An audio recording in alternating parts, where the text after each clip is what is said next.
we talked about the connection between genetic and environmental influences on developing this disease of atopic dermatitis. You mentioned stress can be an issue.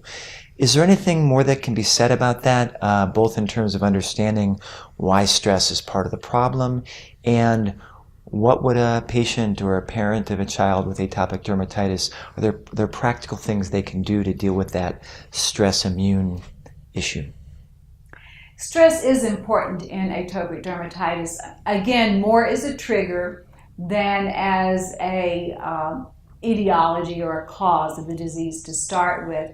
And it plays a role in quality of life issues for patients.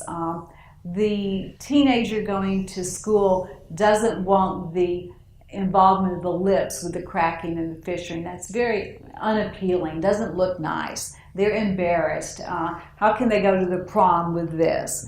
And so they want their skin to be really looking nice. So we have to work with them and effectively show them how to manage the disease. When you have a patient who is excessively stressed and they scratch, it's called the itch-scratch cycle.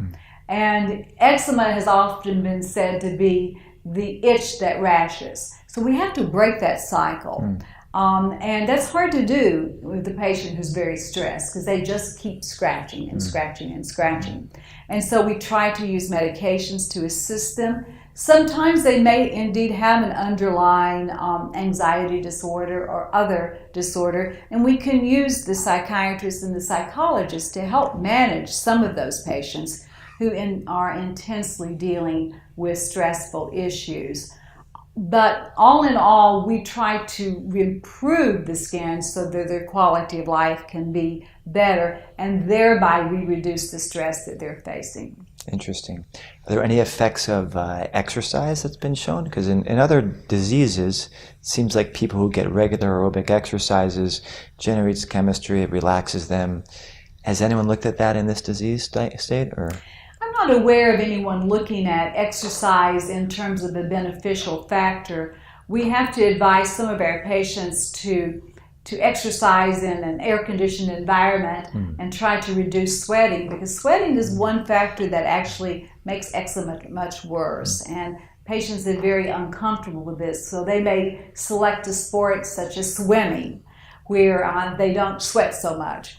So exercise in many ways can be detrimental. I'm really not aware of any research that shows a very positive beneficial effect. Interesting.